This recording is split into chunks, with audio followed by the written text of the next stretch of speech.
Good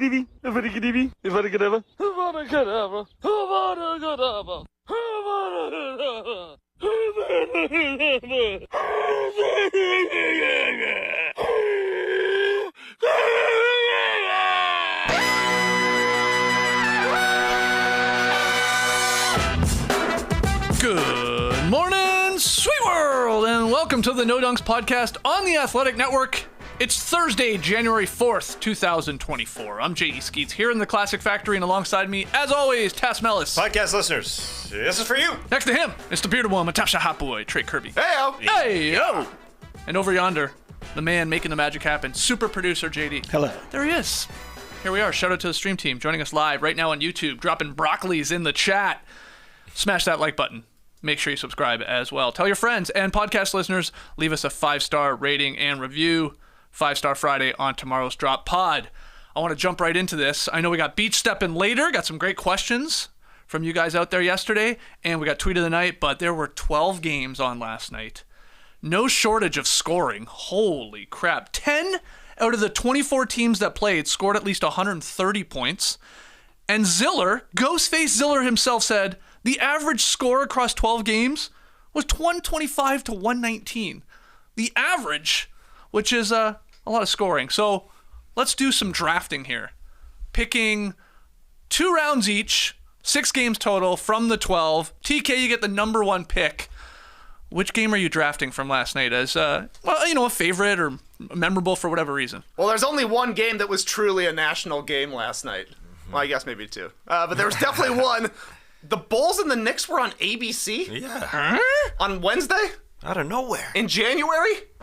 In 2024? Caught me by surprise. 1992? Yeah. That did not make any sense to me, but cool to see. Kind of a fun game. I'd give it about 3 stars. The Bulls forced a lot of turnovers in the first half, hit a bunch of threes, and then they ran out of gas. I thought in the last 10 minutes of this game is the second night of a back-to-back, but really the Knicks all-star duo, I think we could say, of Julius Randle and Jalen Brunson really put this game away. 35 for Randle, 31 for Brunson. They combined to score 20 in the fourth quarter to really slam the door shut.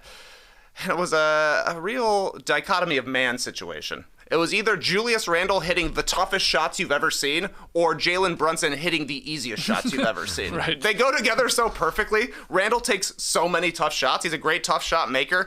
And when he's hitting, he's looks like one of the best players in the league. And then Brunson, you're like, how did he get so open to shoot a floater once again when that's what he's going to every single time? I think Randle has been awesome with OG Anunoby joining him in the lineup. There's more spacing. There's more opportunity. 39 in his first game with OG alongside him, 35 last night. Both of them wins. He's shooting less threes this season. He took 8.3 per game last year. That's too many for Julius Randle. Only 5.1 per game this season. He's not up to a great percentage yet, but he was 3 for 7 last night. He's just playing to his strengths, which is literally strength. Playing bully ball all the time. And then Brunson picks up the slack. He's now up to 6.5 three-point attempts per game. He took 4.7 last year. That was a career high. He's also still at 43% right here. That being said, I still think the Knicks could be a potential Malcolm Brogdon team just because their offense gets a little clunky when it's only Brunson or only Randle out there now that Quickley's gone. But good stuff for the Knicks. Isaiah Hartenstein, first big beef of his career. OG Anunoby is now up to a plus 54 in 69 minutes with New York. This was a good win for the Knickerbockers. Great win from New York here, and obviously I know we'll get to the Raptors in a second, but looking good after the trade. Everybody's happy. Everybody's picking up these W's or continuing to play well. All the guys that are the big pieces that moved between the two teams. Any thoughts on that one? It's funny that you bring up the all-star run for Randle and Jalen Brunson, and you call them both all-stars. They both look like it. It's going to be very difficult for one to not make it. That being said, at this point, they are a play-in team. So do both get voted in? I don't know, but either way, I think Jalen Brunson's work here has been lightened by OG Anunoby on the defensive end. He'll never have to really guard a tough player. That's OG Anunoby's job. That's what they had last game against the Minnesota Timberwolves. Cat was going off against Randle, so they said, OG, you go on him. Take this chance. But yeah, Julius Randle is going to have a little bit of a lighter role, I think. And it is going to be interesting with the guards. Malcolm Brogdon is really interesting. They traded a couple guards because they're relying on Brunson. They are relying on Dante DiVincenzo as his guard. So I can't wait to see what this team becomes, because OG, just a quiet night for him, scoring-wise. Didn't really need him to score all that much with 11 points, but that helps a ton. Don't quote me on this, but we might find out today the first fan vote returns from these All-Star Yeah, that's right. starters. I mean, I know we're not talking about the reserves yet, and probably both of them will be actually picks by the coaches if they're to make the actual All-Star game. But I'm excited to see where Brunson falls in the guards in the Eastern Conference from the fan voting. I think that comes out pretty soon here, because they like to release it a couple times before we obviously get the finals numbers. And, we went to bat for him last year, TK. We were saying, where are all these Knicks fans? I mean, they should be coming out in droves to vote this guy as a starter. And even more so this year. Randle made the game last year. Brunson didn't. I think it's a lock that Brunson is making it this year, but it's a good question mark about whether Randle, and the way he's played recently, definitely deserving. He stunk it up to start the season, Yeah. but he's really found his three-point shot a little bit, and definitely finishing inside the three-point line. I mean, he's not always taking layups. The guy's taking impossible shots. I definitely have Brunson ahead of Randle, but I assume neither of them are top five Voted in in, voting. yeah. Just New York people have better things to do than vote online. I'm They walking were here. bad last year. All right, let's keep it going, because we got a lot of games to try and address. You have the second pick overall. Where are you going? This may have not been the second best game last night, but I don't care, because I was watching whether Immanuel Quickley was going to be what I wanted him to be, and that's be part of the offense, but don't overshoot it. Don't shoot it every single time. And that was the worry for some people from the Knicks fans. They just said, oh, yeah, you like Quickley? Well, he's going to shoot it every single time. He may shoot 4 for 20. And he wasn't actually all that great in his first game. There was plenty of misses. He kind of forces it at times. First shot, transition in this game, he's stopped the entire way down the floor by Desmond Bane, and he decided to take a fade sort of with 18 seconds left in the shot clock on the baseline. Why? He missed. Then he was blocked by Jaren Jackson Jr., missed his first 3 shots, got yanked. Second stint, though, he was back, baby. He looked great. He just looked so much better. He got a nice defensive board. Chucked it to RJ Barrett. End of the first quarter, I thought, oh, he's got the ball. He's shooting this. Time is ticking down.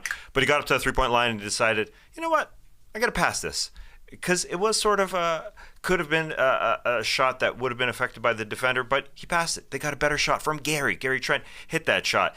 He looked good in that second stint. I think he was following things. Then he drew a foul by Marcus Smart. Then he splashed a couple threes before half. He only had 2 made shots before half, but things were looking better. And then Darko Rajakovic started to set him up in that third quarter. He said, all right, you go into the lane. We're going to give you the ball when you come back up. He had to make a decision. He lined up a 3, splash. Next possession, floater. And then, he still does some bad things. He forced a shot, but then he blocked Luke Kennard in the corner. I was just watching quickly. And Rajakovic was too. He started running things for him after he started playing better. Pinned down for him, his 4th 3 of the game. Then he hit his 5th 3. Things are looking good for Raps fans. The best scoring guard since Kyle Lowry. Book it. And then, the Grizz came back. Yeah, got tight. It was a weird one, and Quickley did have some bad possessions. They just don't know where everybody is supposed to be on the floor, but Quickley needs to pass because Scotty Barnes and Pascal Siakam are great scorers themselves, and this is a team. You're not just the number one guy. Everybody's got to score, and it worked in this game. Quickley at 26, leading the way, but Pascal Siakam got his at 24. Barnes complained at times, give me the ball. I got somebody smaller than me, but he's had 20 points himself, so 3 guys scoring 20 points. Then RJ pitching with 14. Jakob Poeltl with 5 blocks in this game. That's the team. So I thought they played well. And Schroeder is the perfect 6-man. Like, that's he's better suited to that type of role. And he's played really well since Quickley and Barrett have come over. I agree. And that's when they turned this game. When Schroeder helped out with the backup spot. RJ Barrett, he forces it sometimes. 3 turnovers, that's RJ for you. But he does a nice job pushing the ball at times too. So they're starting to get to know each other. They obviously played a Grizzlies team that is fine. But Dennis Schroeder played John Morant in the playoffs before, and he was guarding him fairly well, actually, in this game. So there you go. I just wanted to watch quickly. And Good Quick, bad Quick. It happens. He got to do his dances. Oh, yeah. Like he does. His little quickly skip there with the threes up. I heard he said Darko told him to literally change your face and be happy. Have some fun out there. I've never had that before. I was like, yeah, man, your previous coach was Tom Thibodeau. I don't think he was like, you got to be out there smiling quickly. I didn't see him say that. That was awesome. He says that like everybody. Yeah, he said it to Malachi Flynn, too. He's like, you got to start smiling more. You're a good-looking kid. Yeah.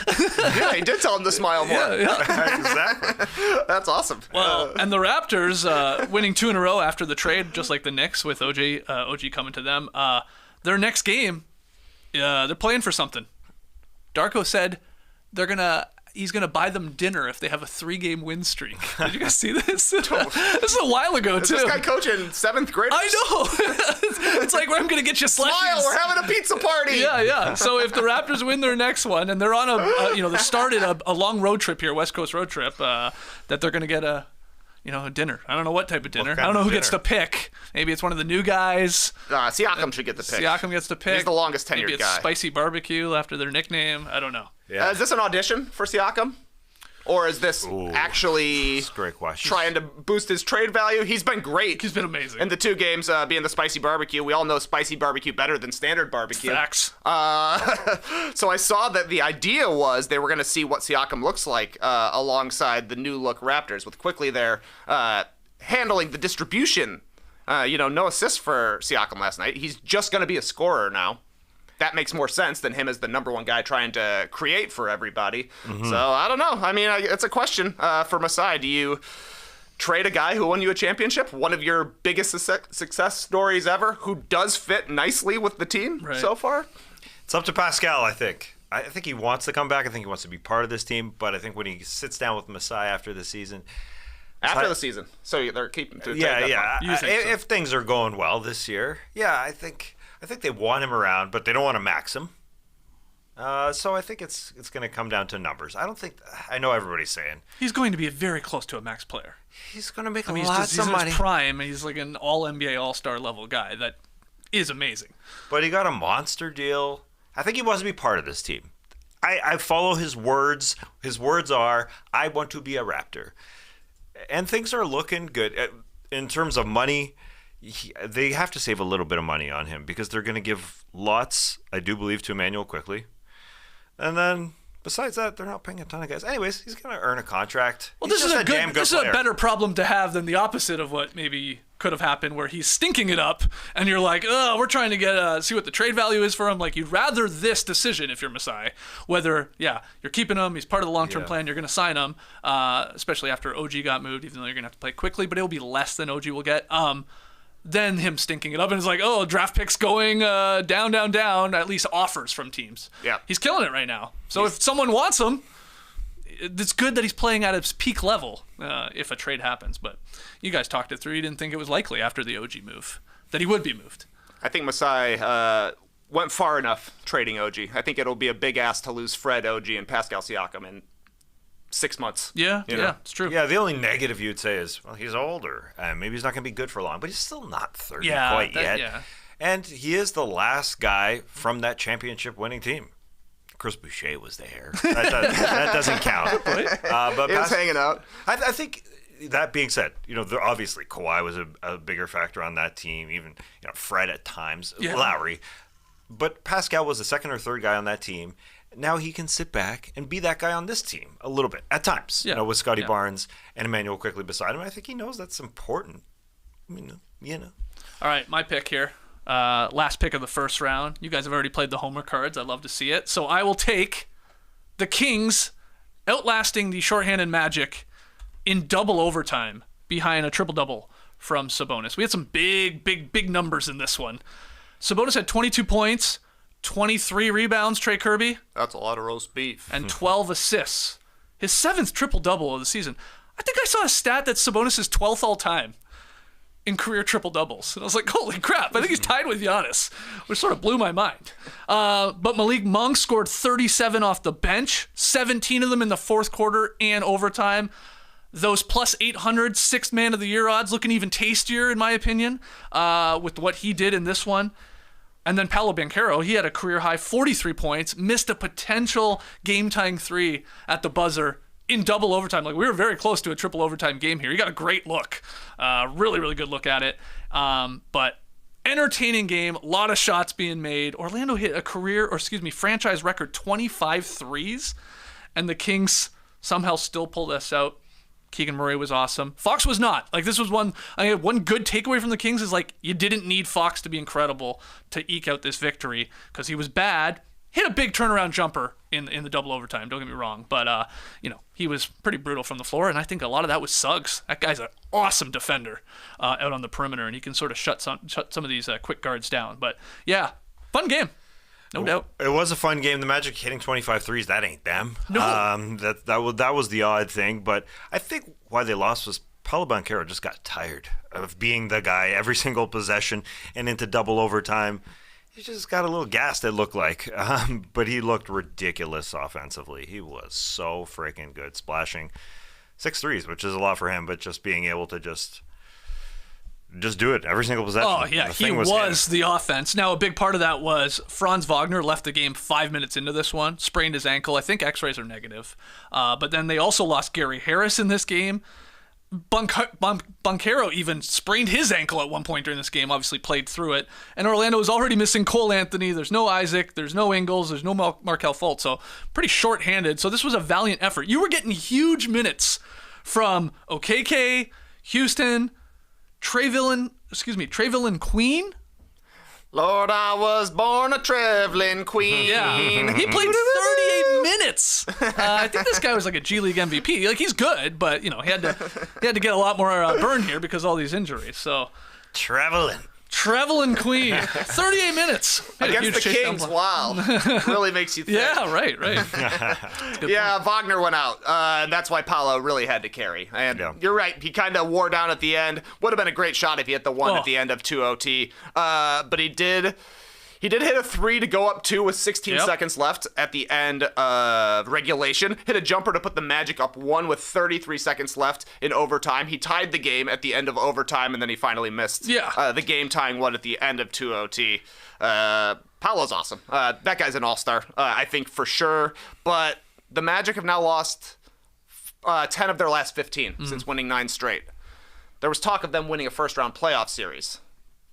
They need to make the playoffs first. I don't think they are a contender to actually win a series, but they can still finish in the top 6 because they generally play defense, though not in this one. Yeah, and I thought the biggest play in double overtime was Keegan Murray grabbed a rebound. I think it was off a Monk missed 3. He handed the ball immediately to Fox, relocated himself to the three-point line. Fox gave it back to him, and he hit that 3. That put them up, that tied the game at 135.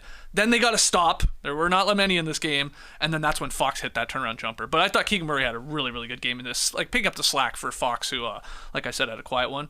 And Sabonis, I mean, a lot of his came down the stretch too, in regulation and overtime, at least when it came to scoring the ball. Because there was like a part of this game where it was just like Banchero on one end and Sabonis on the other, and they just kept trading baskets. It was very entertaining. So I will take that double overtime victory from the Kings there. And Malik Monk is also strengthened by the fact that he plays so many minutes in terms of being a 6th man of the year. That guy just plays a ton. They play him a lot. He's going to be like their 3rd highest minute guy in for the entire season, no matter what happens. They just play him so much. He played 46 minutes in this game, and I know they obviously went to double overtime. 58-minute game. Yeah, but he just plays a lot no matter what. So if you gamble, don't gamble. But it makes more and more sense every time, because it doesn't matter how many minutes he plays for the gamblers. He's just going to be strong because he just plays a lot every single night. You don't think there's a bet out there that you can place on how many minutes Malik Monk will play off the bench this year? There's a bet for everything. Probably somewhere. Yeah, of course there is. Well, they should make a rule that you can't play 40 minutes a game and be 6th man of the year. There's something stupid like that. All right, let's do another round here. 9 games still on the board. Oh, boy. Some beauties. Where are you going, Trey? This one, I don't know if this one's a beauty. Maybe a reach at the 4th pick because I saw our buddy and Hawks fan Brett Legree called the Hawks' victory last night a feel-bad win for Atlanta. Atlanta scored the first 11 points. They were up by 21. They never trailed in a win over a title-contending team in the Oklahoma City Thunder, but still not super convincing for Atlanta because they stopped playing defense in the second half. They Hawks gave up 104 points per 100 possessions in the first half. That's good. That's really good. Really good. 158 per 100 possessions in the second half. And they also completely forgot how to score in the fourth quarter. Trae Young didn't take a shot the last 9 minutes and 44 seconds of this game. Oklahoma City was blitzing him really hard and then just sticking to him as soon as he gave up the ball. The Thunder, meanwhile, after trailing by 16 with 3 minutes left, Hawks are basically trying to run out the clock at this point. They were playing prevent offense, prevent defense, prevents you from winning the game, and the Thunder got completely hot. They ran a sick out-of-bounds play. With 3 seconds left, a pass to Jalen Williams under the hoop.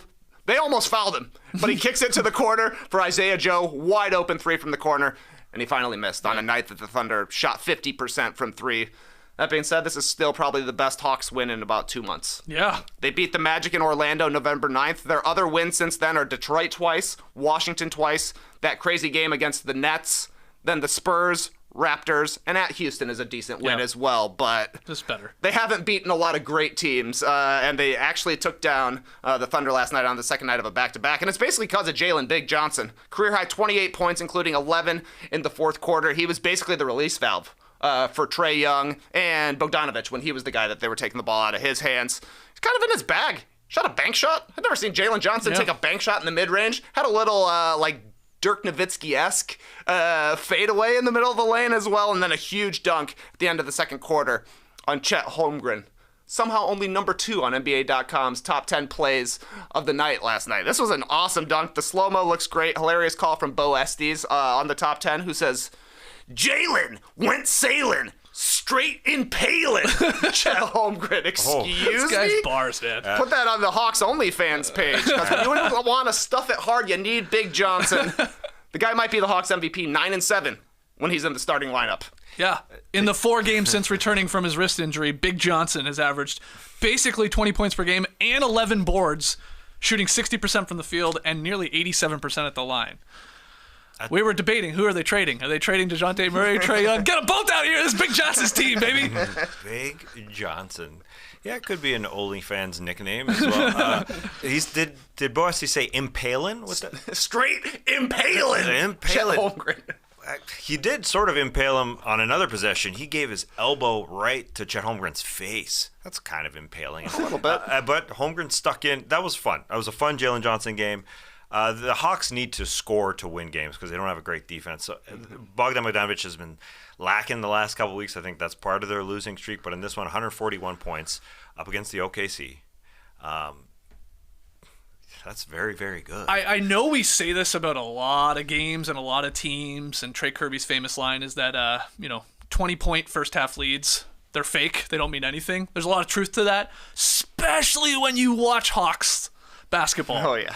They're either up by 20 or they're down by 20. You cannot leave the arena. You cannot turn it off. The odds are it's going to be an entertaining close game because they'll either come back. We saw them do that against Minnesota. That one comes to mind, a while ago. And then there's many games where they're up big and they'll also give it all back. They're a strange team. Just like they're such a mid team where they win one, lose one. They do that within games. They're up 20 and then they'll give a 20-point lead away just like that. But yeah, that was great to see. I'm happy that Jalen Big Johnson is first off a nickname that we're really trying to push, and that he's living up to the hype here. He's coming through. It looks great. It wasn't surprising that they gave up 138 points, but it was surprising that they scored 140. 4 guys scoring 20 points. That's pretty good for the Hawks. But they just have to outscore teams. That's unfortunately that is how the team gets W's. Even though Trent Forrest, he did a nice job on Shai Gilgeous-Alexander. Shai Gilgeous-Alexander was trying to freestyle in the forest, but Trent. He was in there. Trent Forrest, I just wanted to say that. Freestyle in the forest. Freestyle in the forest. Chas Mellors with a chainsaw. Trey pulled it up yesterday. That's good, man. Yeah, it's not bad. What is also good, I love when usually you get a kiss cam. Yeah. They do the Snapchat filters at Hawks games. Yeah, okay. So they'll just show a couple fans, and then they just look like they start front, crying or whatever. Whatever happens to their eyes sag, their eyes go up. It's great. I like the Snapchat filters. Respect to the Hawks, team there in Atlanta. Okay, let's go to UTass. Where are you going next for your game? The Clippers Suns. If you remember, last year in the playoffs, that's the matchup that we got. This is the first game that these two have played this season. A little surprising. Yeah. This is a rematch. And if the Clippers were healthy in that series, maybe they win. They didn't have Paul George, and Kawhi went down. This is a different Clippers team. Kawhi doesn't manage that load. It's no Kawhi management load. He had a good game, but it was Paul George who didn't play in that game at all. Now, I don't know if he was just feisty because he didn't get to play in that series, or he had a bit of a beef with Devin Booker, because on podcast P, he had Klay Thompson, who had a bit of beef with Devin Booker. But he looked so good in that first quarter. He was on fire. 17 big points for him in the entire game, 14 free throws, because he really wanted to go for it. And I loved how he's setting guys up as well. He was making things happen. Terrence Mann as the starter is really, really great. He's quiet. He doesn't have to shoot as much, but Russell Westbrook took a seat back, which was very nice. And Terrence Mann, 12 in the first quarter, double digits in the last 4 games for him. Just a very nice balance. So you got 33 from Paul George in the entire game.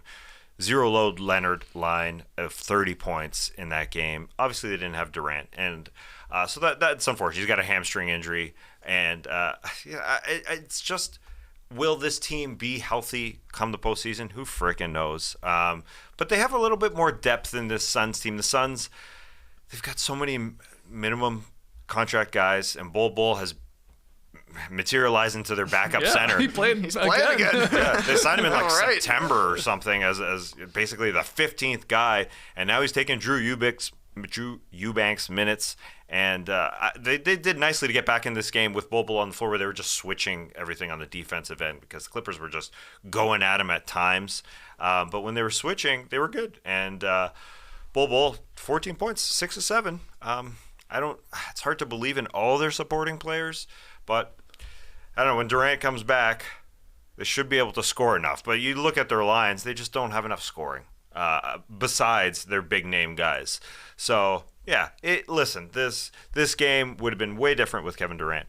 But the Clippers, nice to see. It is nice to see. I don't want to believe, but when they're all healthy, it is an entirely different team. They need the playoffs to start tomorrow, is what they need. If they started tomorrow, then I would maybe I could convince myself they could go quite far. But it's a long regular season. It's obviously a long playoffs. And if they're out there, they're a damn good team. Those guys looked awesome. They're 21-12 now. They're only 3 games back, the Clippers are, from the number 1 spot in the Western Conference. 13-2 since December 1st. Best record in the league. Right. Yeah, since the bad start with Harden when he first got there, and then the record's been incredible after, those first 5 or 6 games, whatever it was.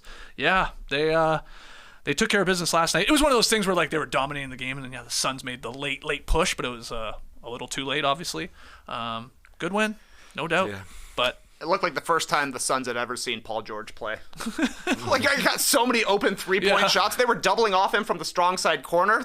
The guy's been in the NBA for 15 seasons. One of the best 3-point shooters in the league. And then it was like Grayson Allen was trying to stick Kawhi. It just didn't make sense with Kevin Durant out there.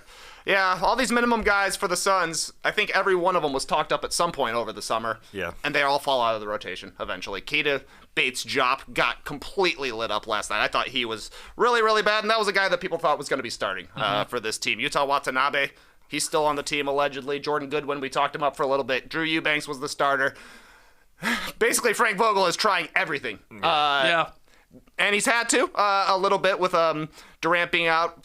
Sometimes Beal missed a bunch of time, Booker missed a bunch of time, but these guys are going to be unreliable throughout the season, and it's going to be a big-time question mark even in the playoffs who can actually stay on the court. Yeah, and you mentioned Vogel. For sure, he's trying new things. You got to give some props to Ty Lue, because all these guys are buying in for the Los Angeles Clippers. All of them. Russell sitting down, Terrence Mann being part of the starting lineup, and really doesn't have to shoot all the time, just playing great defense because that's what he does. And also guys like Mason Plumlee, who's back healthy and saying, you know what? I see Daniel Tice playing really well. I don't have to play. So he literally said, I don't have to play. So guys are sacrificing for this team. Sounds lazy. Yeah, just like Charlie Conway when Adam Banks came back in the Junior Goodwill games. I'm gonna play. I remember that. Yeah, that was big time. Adam comes in. He's able to actually turn his wrist over. You're getting your best goal scorer back. I don't care if he's a cake eater. Well, I did not expect the Mighty Ducks reference on today's show, but good stuff. All right, so we'll see it come playoff time if the Clips can stay healthy and continue to roll. Final pick here. So many games left to choose from. We had the Pacers dropping a 47-point quarter on the Bucks for their 5th straight win. Milwaukee 1-4 against the Pacers this season. 23-6 against the rest of the league. Indy owns them. Halliburton owns the Bucks. They have to avoid them at all costs. Come a playoff series, it feels like. But I'm not taking that one. I'm not taking the Jazz outlasting the Pistons, 154-148 in overtime. You see the Alec Burks shot to get them into that overtime period. That was crazy. There was a lot of shot making in that one. Big three after big three after big three. Not taking that one. I'm not taking the Heat holding the Lakers to just 96 points, though they looked awesome. Austin Reeves returned to the lineup, starting lineup for LA. Didn't matter. Another loss. LeBron. Is Father Time getting the best of LeBron James right now? Oh my God. I want to take a team that I feel like we haven't talked a lot about, and they're rolling right now, and that is the Pelicans. They won their 4th straight. They beat the Wolves 117-106, and Zion scored 27. And this was on the second night of a back-to-back for them.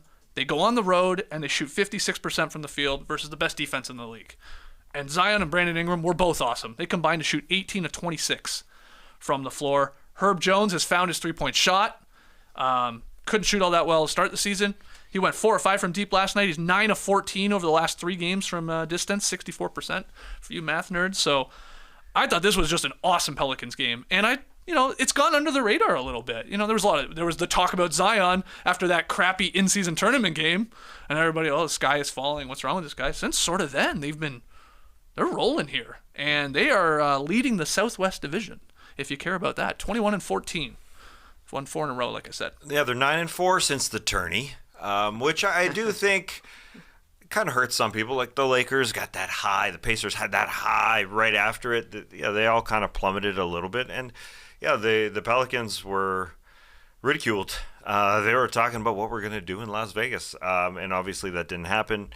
But I loved how Brandon Ingram had a very quiet 19-point night in this game, but he wasn't forcing it. And I think that just makes everybody around him better. Even though he can get the ball, and we saw him even going back to Team USA where he went from the starter in the World Cup this offseason to on the bench.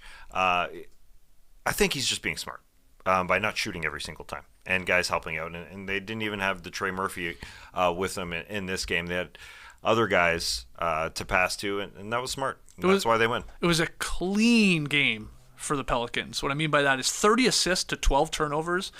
And again, they had this, like a lot of teams last night, you can almost take the results from last night and sort of rip them up and throw them out because there were so many weird back-to-back games and weird travel games and all that. But the Pelicans arrived in Minnesota at 2 a.m. Again, they're playing the best defense in the league. Minnesota was, I think, up until last night, 14-1 at home. They'd only lost once there, so really good in their own barn. And for the Pelicans to play a damn near perfect game here really impressed me. Over their last 12 games, they're a very good 9-3. But if you dig deeper, they lost those 3 games by a combined 5 points. They lost twice to the Grizzlies. One of them, that Ja Morant buzzer beater, in his first game, right, against them. Mm-hmm. And the other one in a very close loss to the Rockets. So, look, a couple different bounces here or there, and they're on a huge winning streak. But they are, they're surprising me, and I'm happy to see this. And CJ had another good game. When all their guys play, we've always talked about, look at their roster, man. There's not a lot of holes. But they always have this issue where there's 2 guys out of the lineup, 3 guys out of the lineup. Great game from them. I thought it was one of their best wins of the season last night. Yeah, absolutely. And first time the Timberwolves have lost 2 straight this season. They're going out for a 4-game road trip, so this might be the first adversity moment for Minnesota, and we'll see how they handle it because they look to be a team that can withstand adversity this year. Last season, that wasn't necessarily the case, but they got better cohesion now. It's going to be them getting back to their defensive principles, really, and not kind of resting on their laurels at this point. Okay, there it is. The 6 games we've drafted from the 12.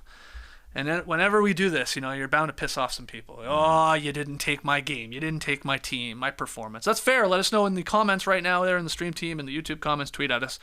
At No Dunk Sink. There were a lot of very entertaining and high-scoring games like we talked about.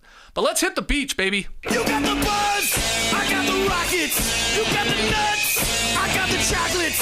We got that chit-chat down pat, blah, blah, blah. You got that certain special, je ne sais quoi.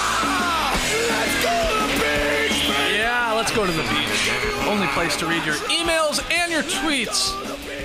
First one from Jeremy.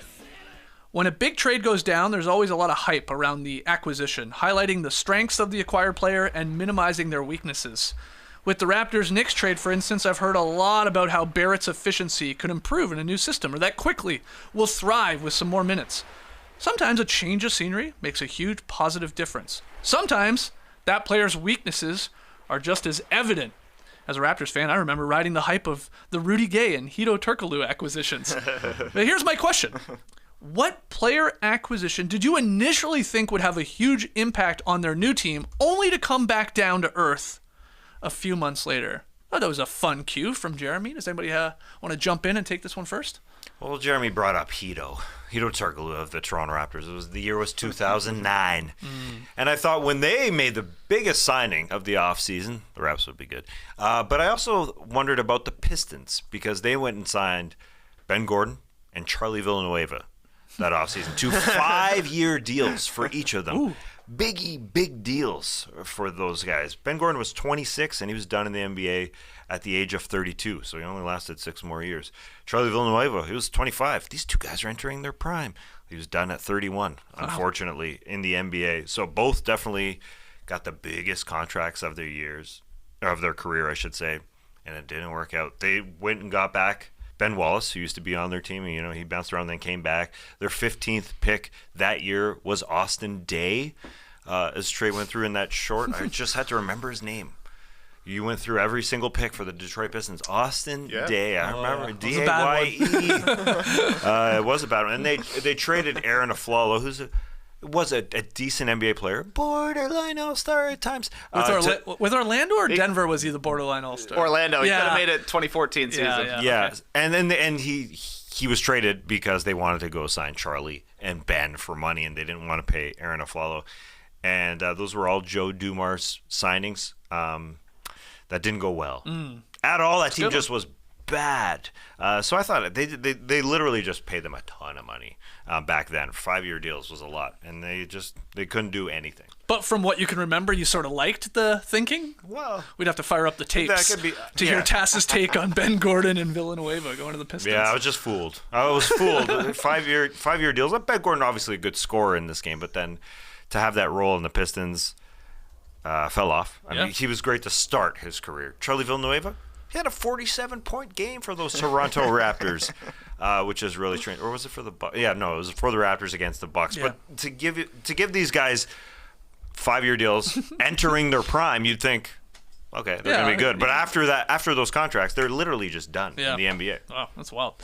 What about you, Trey? Who you got for this one? Every trade deadline takes me back to the year 2012 and the pursuit of Ramon Sessions. Oh, yeah. Oh, my goodness.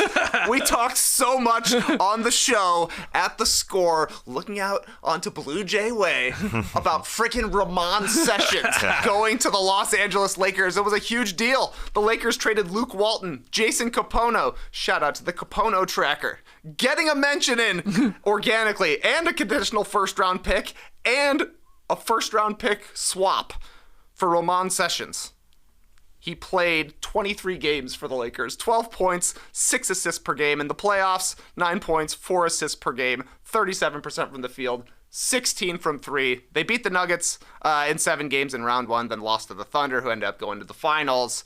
And here's where it gets bad for the Lakers. Guess who those picks became? Jared Cunningham and Nemanja Nedovic. Oh. I wouldn't have guessed that. Never would have got that. So just remember that when we're talking about trades and players who might make a big difference at the trade deadline and first-round picks and swaps, sometimes they don't matter at all. No. Literally at all. That's a good point. Ramon Sessions. Wow. Great answer. Great answer. I just pulled up Steve Nash because he was mentioned here from Still With The. And he was traded for Nemanja Nedovic. Nedovic was part of a deal. Anyways, cool. but Still With The brought him up here on the stream team because, that was a big one. Oh, to the Lakers. Yes. When he signed, just any signing. When he signed to the Lakers, I remember looking at the TV. I was in New Orleans, actually, with our friends Daryl and Lisa, looking at that TV and seeing Nash on the Lakers.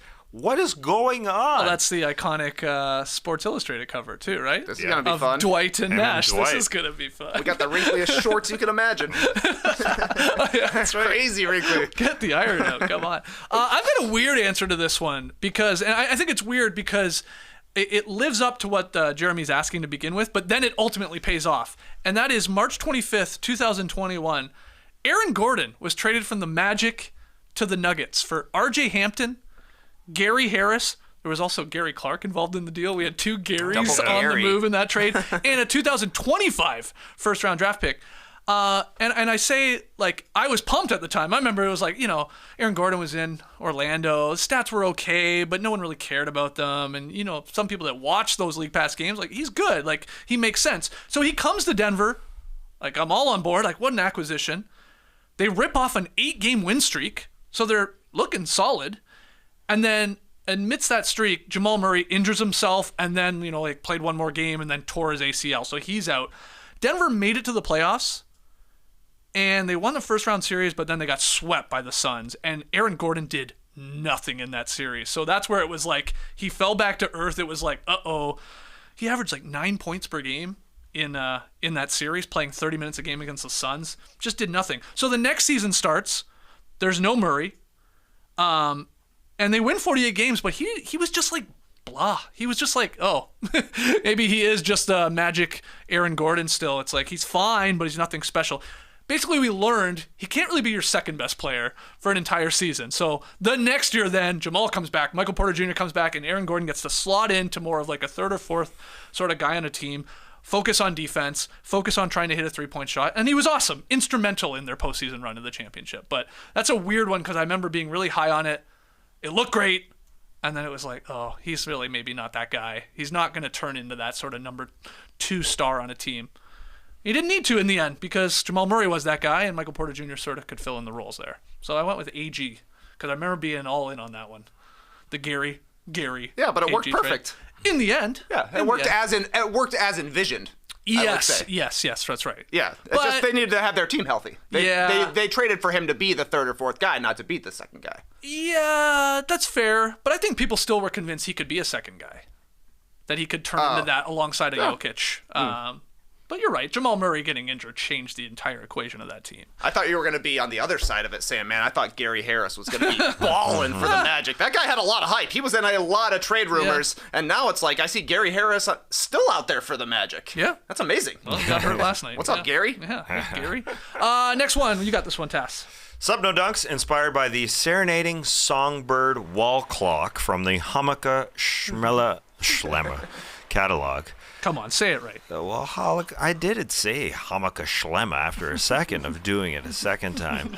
But I had to say, inspired by the serenading songbird wall clock from the Hamaka Schlemmer catalog. I don't think I'll ever say that again. Which NBA player / personality would you put on the clock? And what would be their signature sound at the top of each hour? Are you kidding me? What a question. Yeah. For me, it's obvious you got to put Carlos Boozer with the and one for 1 and Zaza's nothing easy. We're going to game 7 for 7. Turn up. Love you guys. Awesome. Greetings from across the pond at Indonesia. Roberto, thank you very much for that. Wow. Thank you so much. So you want a separate a separate signature saying from a player for each number? I think that's what he wants, yeah. Because that's what the serenading songbird wall clock from the Hamaka Schlemmer catalog. Oh, that's how you say it, right? Yeah, I mean, you did Carlos Boozer fine. You did Zaza. That's what I wanted. Everybody loved your Hamaka Schlemmer. So great question. I think he's started off this clock perfectly. Too good. The and one at the 1 on the clock. Carlos Boozer screaming that. We love that. I'm going to go through the rest. We're going to keep nothing easy. We're going to game 7, baby, for the number 7 on the clock. Perfect. Let's fill in the rest. Might need some help because I filled in a lot of them, but there's a couple spots where I was like, I don't know. Number 2 on the clock. 2 beauties.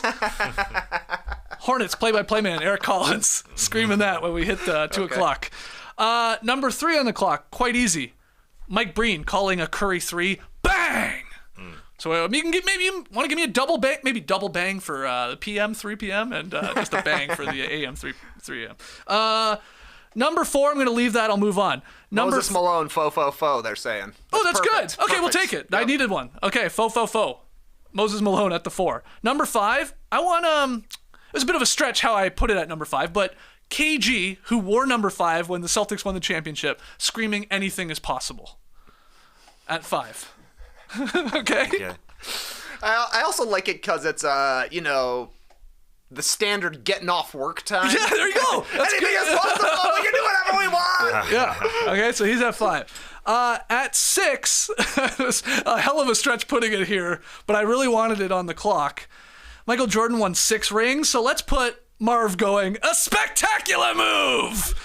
And you can add the Michael Jordan if you want, but I think just a spectacular move when it hits 6 on the clock is fun. From Marv. 7, nothing easy, we talked about. 8, I've got open. So we'll circle back. I got one for you. Okay, good. It's LeBron saying not 2, not 3, not 4, not 5, not 6, not 7. And then it's 8 o'clock. Okay, yeah, that's where I contemplated, but he stops at 7. I already had a good 7 with Zaza. Okay, I don't mind it though. It's 8 o'clock. It's not any of the other ones. That's true. So every time we hit 8 o'clock, he ends by saying it's not 7. Yep. Okay, sure. Number 9.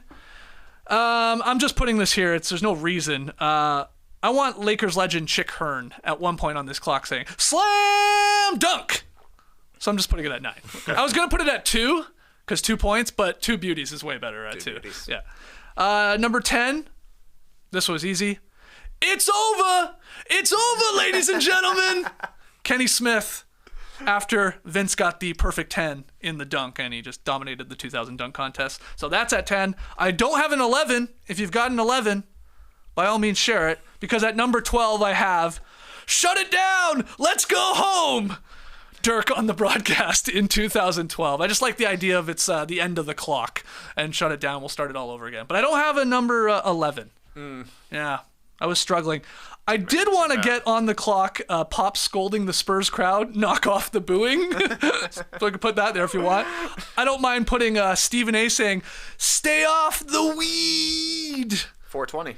Yeah, maybe 4. And then your package is going to be delivered, which is a famous quote that we love to say here from Jonas Valanciunas. Maybe we put that at 11. I don't know. So there you go. That's a pretty good clock, I think. We got a lot. It's a pretty good clock. You want to make this? Would you NBA sickos buy this clock? I don't know, man. I've been watching The Gilded Age, and it is tough to make a clock. There's all kinds of different societies you got to join to even have your clock technology considered. Wow. So we're behind the 8 ball from that perspective. I also wanted to get the Bulls pregame huddle from the 90s. What time is it? Game time! That would have been my 12, or perhaps Bill Walton saying, I want a 12-inch from DeMarcus Cousins. Oh, God, those are both good. Actually... 11's tough, though. No, maybe we move Shut It Down, Let's Go Home to 11, because that's like... nothing good happens after after that time. So go home, says Get Dirk. out of here. And then, I like both of those options. What else you got? The people in the stream team are suggesting you got to have a bing bong.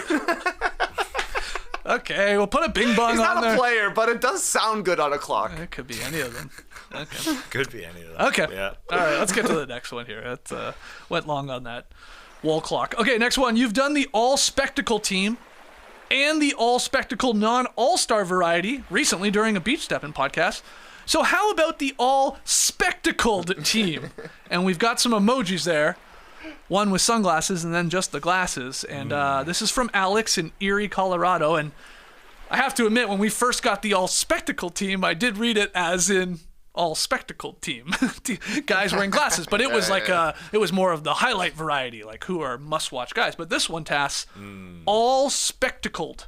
All spectacled, whether they be glasses or goggles, Sure. what have you. For me, the all glasses, all goggles team starts with Kareem Abdul-Jabbar. That's what I think of. Legend. Yes. Okay, revolutionized the game with the goggles, frankly. Everybody copied him. With obviously the skyhook, with dunking in college. He changed the game. Yep. So he's on my starting 5. Also, Kurt Rambis with his circles, with his Supermans, frankly. I mean, they really were Clark Kent's. So they start. 3, I got to go current. Wendell Carter of the Orlando Magic, I think, looks damn cool. There's not too many guys who look cool with glasses. I think he looks the coolest of everybody, and he had a nice white frame.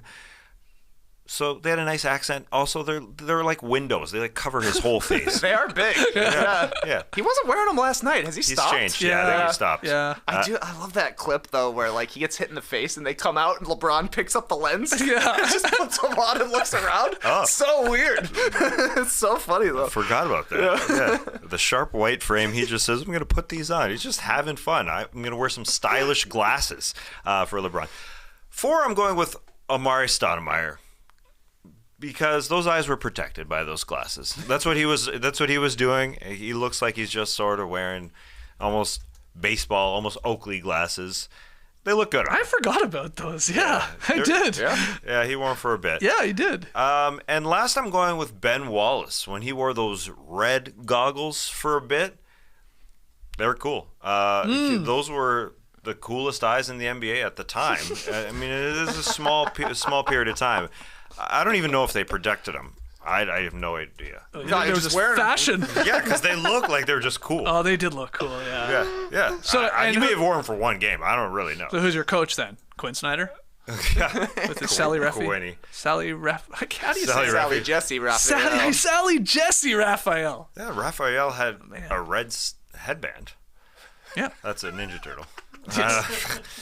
Anyways, so other guys are great. Like Hakeem Olajuwon, James Worthy, Kirk Heinrich, I thought looked good with glasses. Oh, yeah, I love the accessorize. So those are the honorables. All right.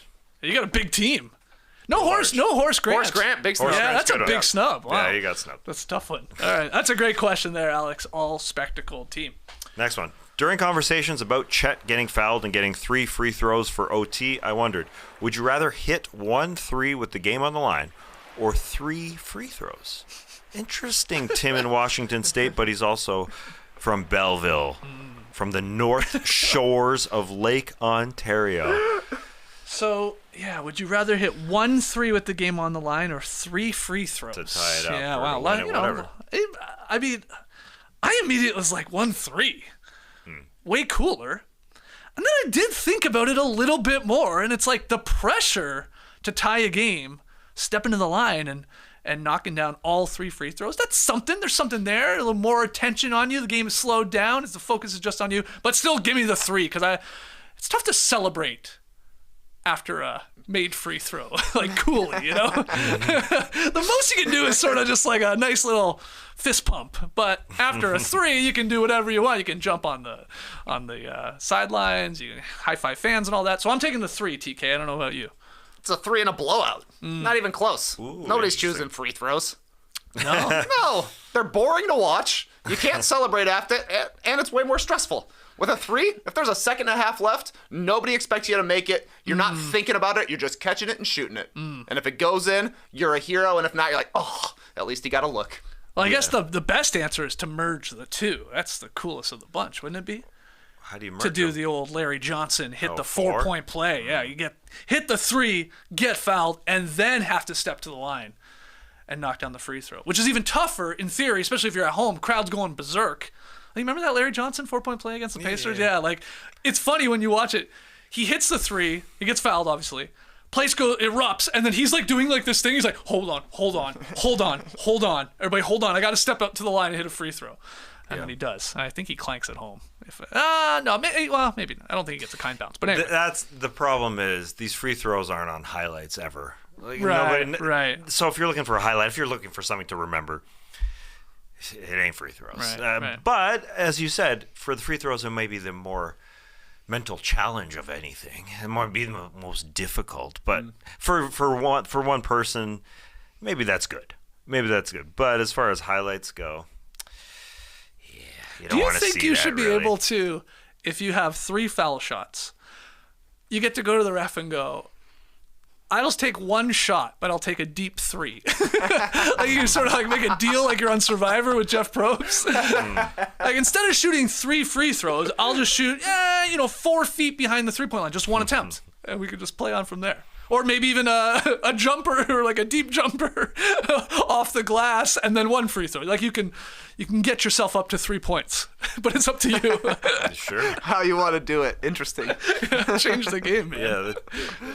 Chet would pick the 3-point shot. 3-pointer, yeah. I mean, Because probably most of these guys would. Because that was fun. Chet was trying to celebrate after hitting that big three. If you lied to me and said he only hit one of those free throws, I would have believed you. Because I just don't. I would never see the highlight. Yeah, he wanted to party. That's why most people are picking the 3, for sure. But Tim must be a free throw sicko. Good stuff. All right, final one here. The Warriors have the opportunity to play the NBA Daddy lineup. 5 players whose fathers all played in the NBA.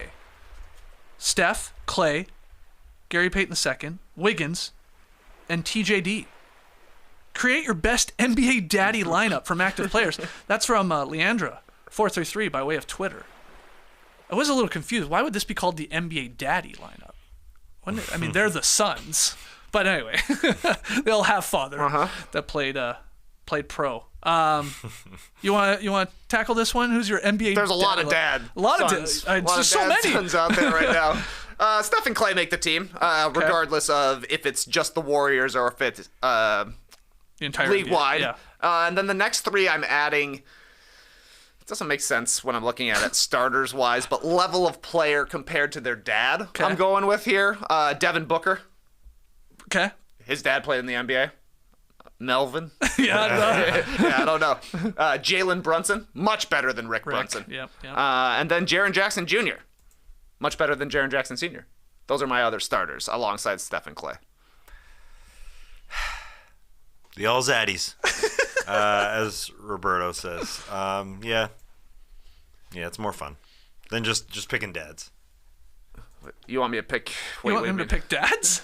Yeah, you kind of have to. I thought that was the point of the question. Create your best NBA daddy lineup from active players. So LeBron, his son will be playing in the NBA next season. Yeah, Bronny's looking good for USC right now. Other guys I would consider, Domantas Sabonis.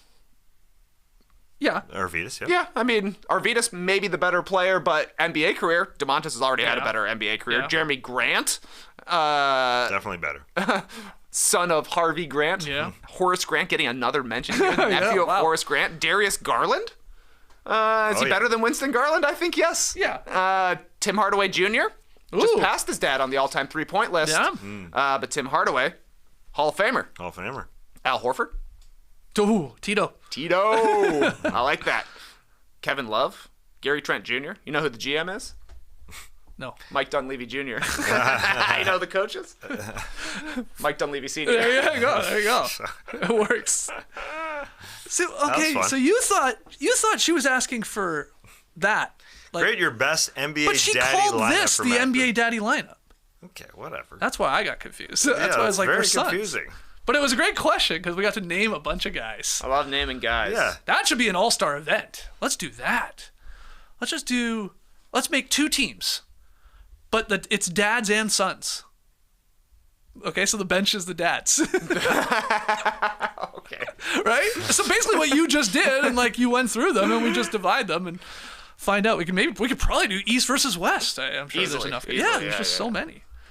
Good stuff. All right. That's a little beach step, and keep your questions coming all throughout the week, all throughout the playoffs, all throughout the weekend. I was going to say, nodunks@theathletic.com if you want to email them in, or at nodunksink on Twitter, or leave them in the YouTube comments. Those are your 3 best ways to get in touch with your boys. Okay, let's get to tweet of the night. Tweet of the night. Wow. Twitter. Thanks for reminding me that Devin Booker's dad played in the NBA. Melvin Booker, right? I mean, I don't think he played a lot. Booker was a bucket. He didn't play a lot, though, did he? Melvin. No, he played 32 NBA games, but I had forgotten that. I got 2 tweets for you. They're a pair, though. It starts off with Caboose L17 at Shea Serrano. You mentioned in the most recent 6 Trophies podcast, great fucking podcast, that you had a list of non-Spurs players that you always thought should be Spurs. I would like to see it. Much respect. Let's go, Mavs. My best to you and yours. Okay, so Shea saw this. Always good on Twitter for a response, and he shared his top 5 non-Spurs players that should have been Spurs list. Little typo there. And he has on his list of, again, non-Spurs players that should have been Spurs. Mike Conley, Udonis Haslem, Sean Livingston, Shane Battier, and Raja Bell. And I just wanted to get your opinions, guys, on Shea's list there, and whether or not a majority of those guys even feels like they played for the Spurs at once upon a time. Because I was like, hold on, Shane Battier didn't play for the Spurs at one point in his career? But I thought it was a pretty good list. But very good list. What do you think? 5 men who are extremely solid at their jobs. None are spectacular. No, even though I love my Mike Conley, I love how he snuck in an all-star. But those 5 men, you need one on every team. Udonis Haslem was a starter on a championship team, but people forget that. So yeah, very, very good. Yeah. Very, very good. What do you think? Anyone else you'd maybe add to the list, or someone you'd want to take off? The only guy I'm taking off is Haslem. Okay. He's heat culture. He's heat culture, yeah. And I mean, like, he beat the Spurs in the 2013 finals. Fair. You know? So that's the only quibble I had. He's their Tim Duncan, but, not a Hall of Famer. Yeah. Just a podcaster, like Deep. all the rest of us. He podcasts a lot. There was another podcaster on there that I've already forgot. Raja Bell's on podcasts. Everybody's podcasting these days. Did you want to do a little trivia with Raja Bell? I mean, obviously never played for the Spurs, even though it sort of feels like he maybe did at one point, and I think he's great to include on Shea's list. All the teams Raja played on, can you do it if you can do it in order, I'll give you a quarter. He was a Sun. He was a Sun, That's the but one you he think played of. on 3 teams prior to that. He was a Philadelphia 76er. That's how he started his career. He was a Utah Jazz. Yes, and you're missing 1 year in between. Charlotte Bobcats. Nobody played for them later. Yeah, later. And so you've only got 2 teams left because he went back to the Jazz at the end of his career. Raja. Yeah, this is a tough 02-03. Played the entire season for this team after the Sixers and before the Jazz. It's tough. He only scored 3.1 points per game. He started 32 games. Never a big scorer. No. East or West? West. Ooh, oof. Yeah, this is a good one. This is a good one. it's not 02-03 didn't have league pass to keep up with Raja Bell's comings and goings. I see the name Wiggins, and I want to say He was a Thunder? Minnesota? Okay, hold on. What? Minnesota? Minnesota and the Thunder are both incorrect. Now, Golden State. Okay, he played 1 game for Golden State in 09-10. Oh. I'm looking for the full season. This is a forgotten Raja Bell season. I could give you some teammates, but you would get it Unlike right all away. the other super memorable ones that people are talking about. What can I tell you about this season? Let me tell. Did they make the playoffs this year? They did not, I don't think. Dallas Mavericks. Correct. They're a Good team in the job. West. There you go. Do you remember that? Nobody obviously does. I can't picture him in a jersey on the Mavs. But he played 75 games. There you go. Raja Bell. No nickname on Basketball Reference. His name's too cool to begin with. It's a good name. It's a good name. His nickname is not Charlie. Should we put Raja Bell on our NBA wall clock? Oh, that's not bad, actually. Could be there. Good stuff. Great tweets. Let's call it there. Another classic. Probably. You tell us. Leave us a 5-star rating and review. Hit the like button, subscribe, and tell your friends about the show. We're doing a lot better job. We're trying to, at least, to pull out clips from the show too and get those up on YouTube and share them on Twitter/X. So do your part. Share those, like those, and maybe you'll get some new fans coming our way if you share a clip that you like. But we will see you guys tomorrow. Drop podcast tomorrow. Rapid fire fun. We're going to do some New Year's resolutions for teams, players, ourselves. So join us then at 10 a.m. Eastern here in the Classic Factory. But until then, Clipper Bros. You heard it here first. Have a great time. Turn up. Love you guys. Awesome. Thanks for joining us, and remember, let's go back to the dads, because I always forget about this dad in the NBA. His first name was Mitchell Wiggins. I always forget about that guy. Race of the day, people. Sorry. Did you say Mitchell Wiggins? He was in the question. Oh, was it? My bad. Yeah.